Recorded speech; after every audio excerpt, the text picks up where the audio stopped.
9 experienced hikers set out on a winter ski expedition in February 1959. Their goal was simple: to trek through the northern Ural Mountains and reach a remote mountain pass known as Dyatlov Pass. As the group moved deeper into the mountains, the weather turned bitterly cold. They set up camp on a snowy slope, planning to rest before the next day's journey. But something went terribly wrong that night. When the group failed to send a scheduled telegram confirming their safe return, concerned relatives demanded a search. The Soviet authorities launched a rescue operation on February 20th, 1959, sending students, military, and local volunteers into the Ural Mountains. After days of searching on February 26th, they made a chilling discovery: the hikers' tent, half buried in snow. It had been ripped open from the inside, and their belongings were left untouched. Footprints led away in a hurried trail, as if the hikers had fled in a state of panic.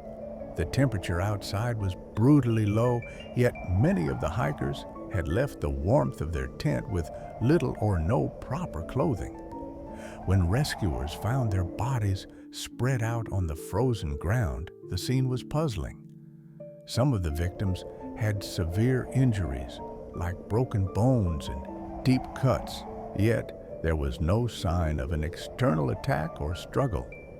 In one case, a hiker was found with missing eyes and tongue. The injuries were bizarre. None could be clearly explained by a simple avalanche or natural cause. Over the years, theories have ranged from a sudden avalanche or infrasound waves triggering fear, to secret military tests and even paranormal forces. One twist in the tale is that Yuri Yudin, one of the hikers, had turned back earlier due to injury, and he survived. Not because he was lucky, but because he never made it to the pass. Just a few days into the expedition, Yudin fell ill with severe joint pain and fatigue. He had to turn back, leaving his 9 friends to continue the trek.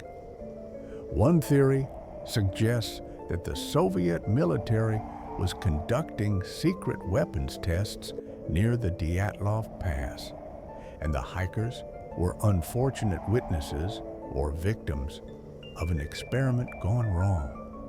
Some of the hikers' clothing showed traces of radiation. While the levels weren't extremely high, they were unusual. Some speculate that the group wandered into a testing zone for radioactive weapons, which could explain their injuries. Another theory suggests the Soviet military was testing parachute mines, devices that explode just before hitting the ground. These could create a shockwave powerful enough to cause severe internal injuries, similar to what was found on the bodies. Some believe the hikers were affected by low-frequency sound waves, infrasound, possibly from secret military tests.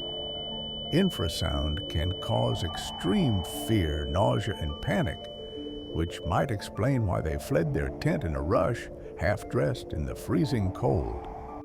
Some believe a KGB mission went wrong. The idea is that a few members of the hiking group may have been secretly working for Soviet intelligence. Supporting this theory, one of the hikers, Semyon Zolotaryov, was much older than the rest and had a military background, which some find suspicious. To this day, no one knows what really happened that night in Dyatlov Pass, and maybe we never will.